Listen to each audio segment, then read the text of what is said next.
大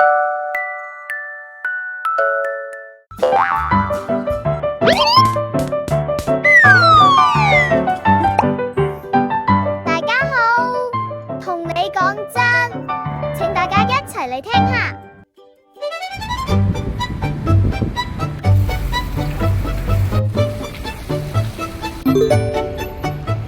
大家好，今日去呢間小學做訪問，一齊跟我嚟。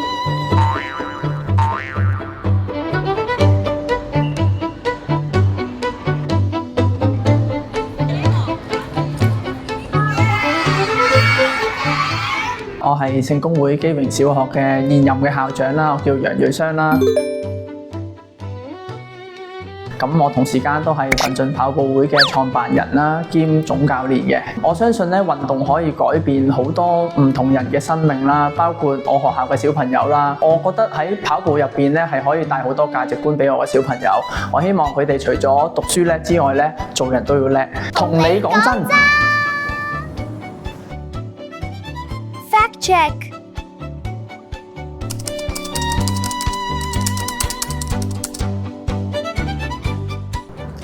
喺呢個 AI 嗰度咧，我想講咧都絕對正確嘅，因為尤其係教育理念啦，同埋我嘅實踐方向都係一樣啦。希望培育學生有韌性啦、堅持啦，因為透過好多唔同你願意係去學習、去堅持嘅話咧，好多都由冇可能變成有可能。亦都係全人教育嘅原因咧，就係因為我希望喺唔同嘅運動啊，或者係藝術方面咧，培育學生不斷學習求進嘅決心，令到佢哋咧喺唔同方面都得到成長。Fact check。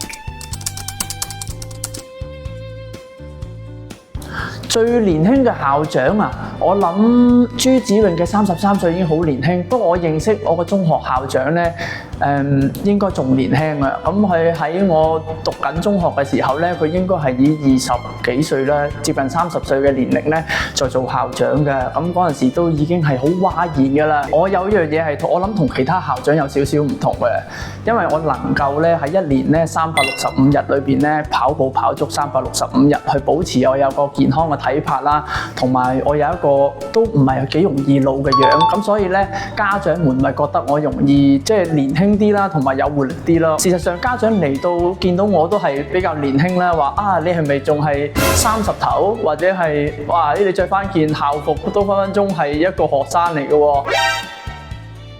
咁我聽到當然好開心啦，但係又唔會話因為年輕而話係即係管理唔到喎。我覺得係有年輕有活力喺改變上面會有一個新潮喺度啦。